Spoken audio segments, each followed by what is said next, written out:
today I address the leaders of nations and the builders of nations. But indirectly, I speak also to those you represent, to those who have sent you here, to those who have entrusted their future to your hands. I greatly desire that my words shall strike an echo also in those hearts, in the deep heart of humanity, in that great heart from which has been brought so many shouts of joy, so many cries of sorrow and despair, and so much love and laughter. Today it is President Soekarno who addresses you. But more than that, though, it is a man, Soekarno, an Indonesian, a husband, a father, a member of the human family. I speak to you on behalf of my people, those 92 million people of a distant and wide archipelago, those 92 million people who have lived a life of struggle and sacrifice, those 92 million people who have built a state upon the ruins of an empire. They and the people of Asia and Africa, of the American continent and the European continent and the people of the Australian continent, they are watching and listening and hoping. They see in this organization of the United Nations a hope for the future and a prospect of the present. The decision to attend this session of the General Assembly was not an easy one for me to take. My own nation faces many problems, and time to solve those problems is always short. However, this is perhaps the most important assembly yet held, and all of us have a responsibility to the rest of the world as well as to our own nations. None of us can escape this responsibility, and surely none wish to. I am very sure that the leaders of the younger and the reborn nations can make a very positive contribution to the solution of the many problems facing this organization and the world at large. Indeed, I am confident that man may once again say, the new world is called to redress the balance of the old. It is clear today that all major problems of our world are interconnected. Colonialism is connected to security. Security is connected to the question of peace and disarmament. Disarmament is connected to the peaceful progress of the underdeveloped countries. Yes, all are connected and interconnected. If we succeed in finally solving one problem, then the way to the solution of all the others will be open. If we succeed in solving, for example, the problem of disarmament, then the necessary funds will be available to assist those nations which so urgently need assistance. 5 years ago, 29 nations of Asia and Africa sent their representatives to the Indonesian city of Bandung. 29 nations of Asia and Africa. Today, how many free peoples are there? I will not count them, but look around this chamber now. Then tell me whether I am right or not when I say that this is the time of the building of nations and the time of the emergence of nations. Yesterday, Asia, and that is a process not yet completed. Today, Africa, and that too is a process not yet completed. We are determined that the fate of the world, which is our world, will not be decided above our heads or over our bodies. It will be decided with our participation and cooperation. Decisions vital to the peace and future of the world can be decided here and now. Here are heads of state and heads of government gathering in one place. There is the framework of our organization. I very sincerely hope that no questions of rigid protocol and no narrow feelings of hurt personal or national feelings will prevent this opportunity from being used fully. A chance like this does not come often. It should be fully exploited. We have a unique opportunity now for combining private and public diplomacy. Let us grasp that opportunity. It may not come again. I am very well aware that the presence here of so many heads of state and heads of government meets the hopes of millions of people. They can take vital decisions on establishing a new look for our world and consequently also a new look for the United Nations. It is appropriate now to consider the position of the United Nations in relation to this era of nation building and new nationhoods. I tell you this, for a newly born or a newly reborn nation, the most precious possession is independence and sovereignty. Perhaps it may be, I don't know, but perhaps it may be that this sense of holding the precious jewel of sovereignty and independence is confined to the nations newly awakened. Perhaps as generations pass, the sense of pride and achievement grows dim. It may be so, but I don't think so.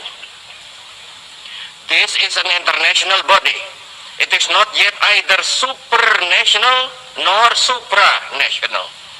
It is an organization of nation states and can function only insofar as it is the will of those nation states that it do so.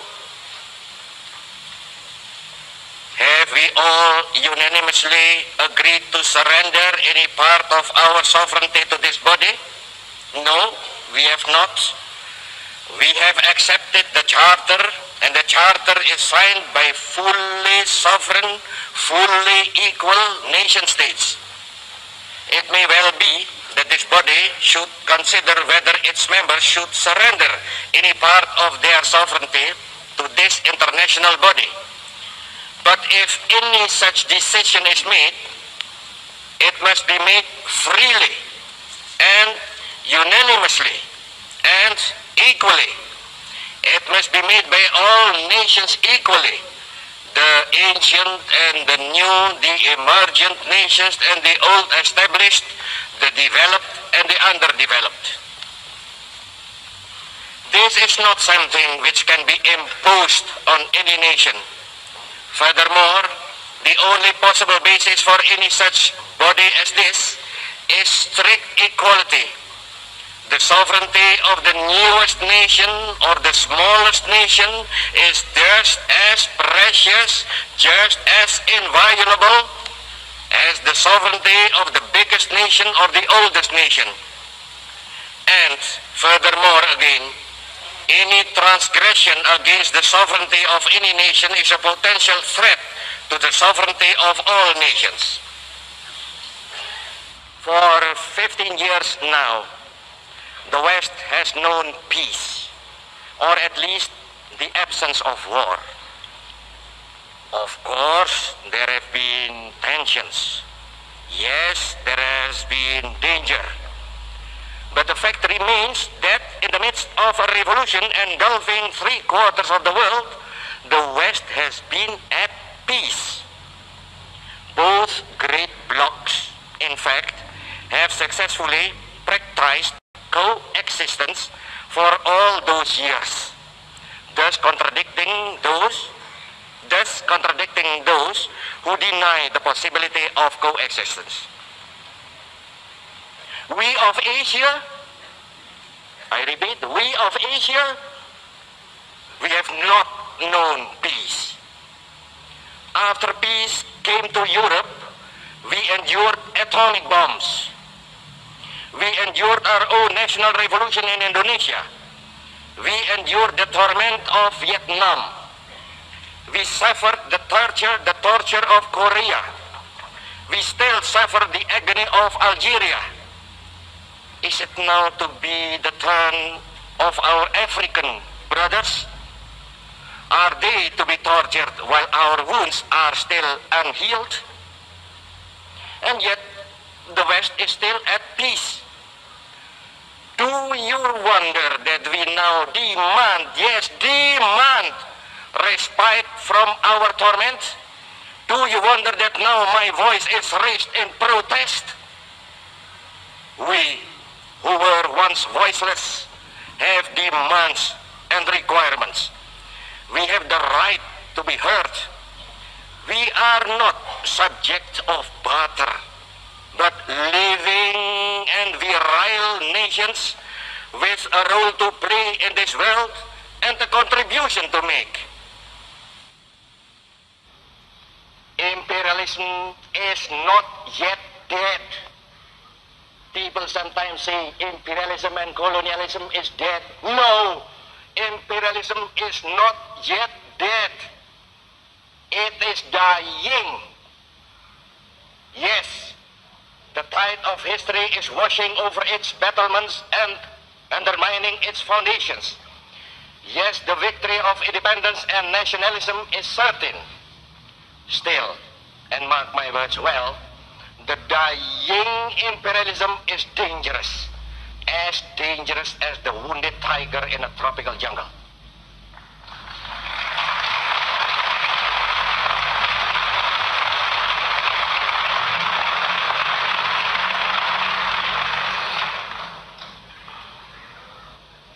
I tell you this, and I am conscious of speaking now for my Asian and African brothers.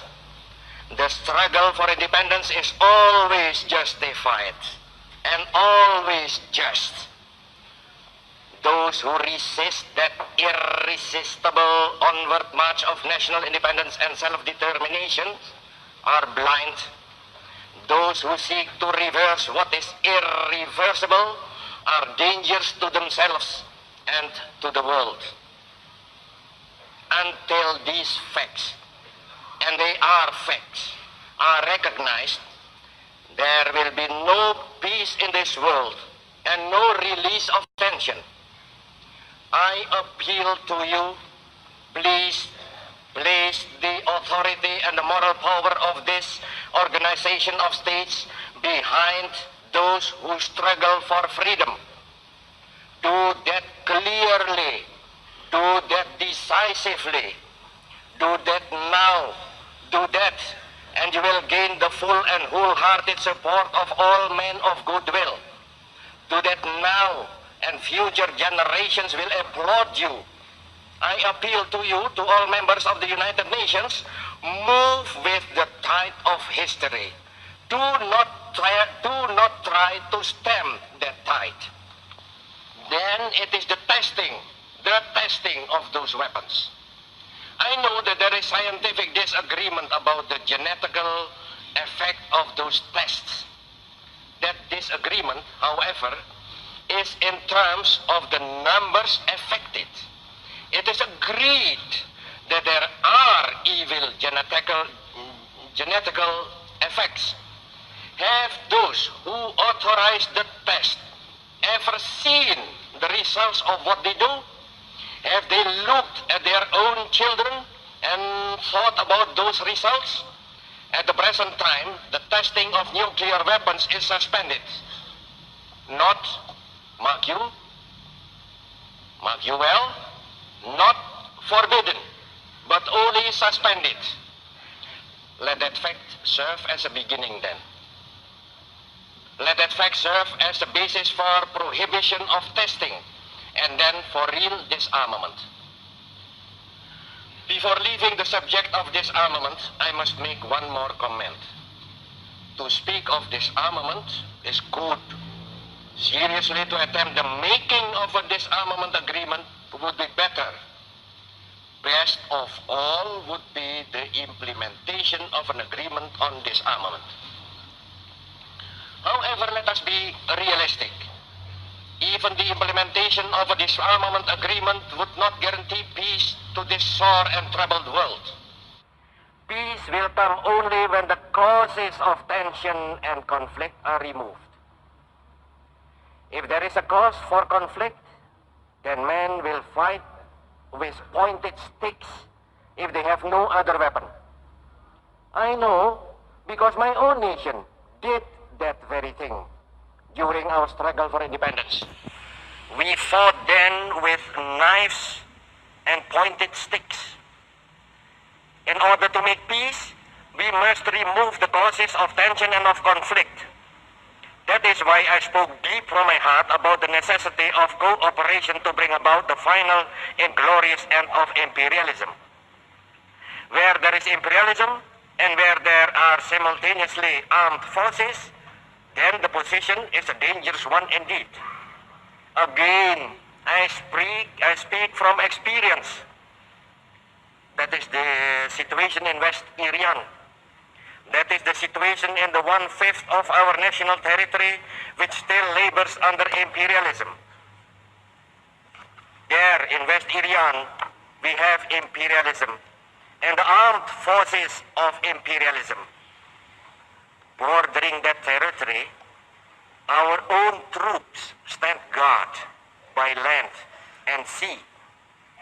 Those two bodies of troops face each other. And I tell you, that is an explosive situation.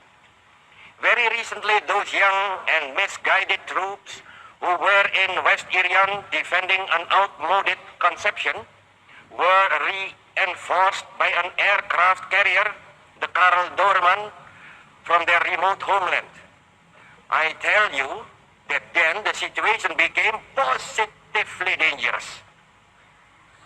I tell you in all seriousness, the situation in West Irian is a dangerous situation, an explosive situation. It is a cause of tension and it is a threat to peace. General Nasution is not responsible for that. Our soldiers are not responsible for that. Soekarno is not responsible for that. Indonesia is not responsible for that.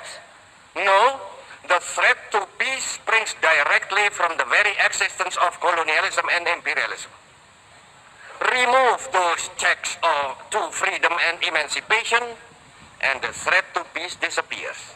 Eradicate imperialism, and the world becomes immediately and automatically a cleaner place, a better place, a more secure place. Build the world fit for the dreams and the ideals of humanity.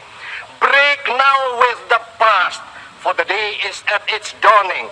Break now with the past, so that we can justify ourselves with the future. I pray God Almighty will bless and guide the deliberations of this assembly. I thank you all.